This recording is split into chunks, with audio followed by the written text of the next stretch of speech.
My name is Oriane and I've worked at the college internship program in Bloomington, Indiana for the past 8 years. I'd like to talk a little bit about some of the challenges that I've discovered when working with students, specifically about a cognitive bias called the curse of knowledge.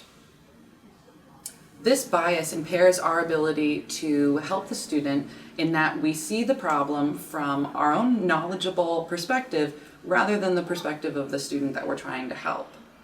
When we look at a problem from our own perspective rather than the students, we can't really see where they might be slipping up.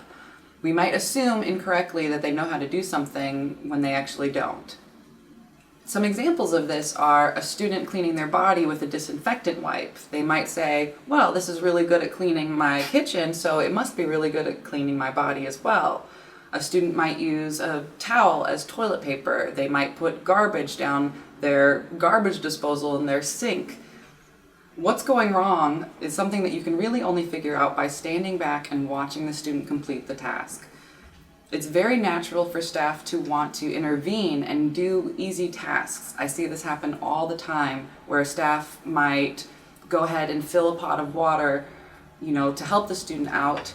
And they do this so many times, they don't even realize that the student doesn't know that they should be putting water in the pot. So the first time they do it on their own, they cook pasta in a pot with no water in it.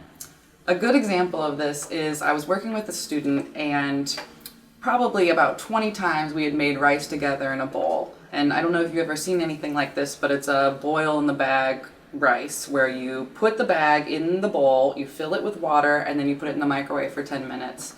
Now, I had done this task with him numerous times, so by this point I thought he had it pretty much squared away in how he was supposed to do it. I turned my back, and by the time I looked back, he had already put the bowl in the microwave. Little did I know that he hadn't put the water in it. I didn't explicitly say this, I just assumed that it was very obvious that you needed to put the water in, and had also wrongly assumed that since we had done it so many times, he would remember to do this. So instead, the bowl of rice caught on fire, and I learned a big lesson that day. Did the alarm go off? Yeah. Okay. Staff needs to approach the problems from the perspective of the students, or else they won't be able to fill in the gaps or see where things are going wrong. Students are not the ones who are going to be communicating the issues that they're having. That's why it's so important, and the onus is on you to step back and be observant and see where the issues are happening. You can't rely on them to explain it for you.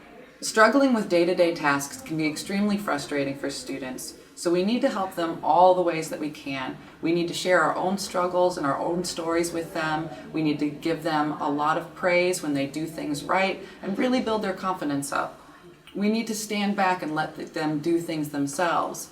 After you've failed a few times, it's easy to just quit or say that you need help or not try anymore. So we really need to stand back so that they can do it themselves and gain the confidence to keep going forward. In the video you just saw, we wanted to choose a simple task and have a variety of students do it to show all the things that can go wrong and also the different ways that people do things.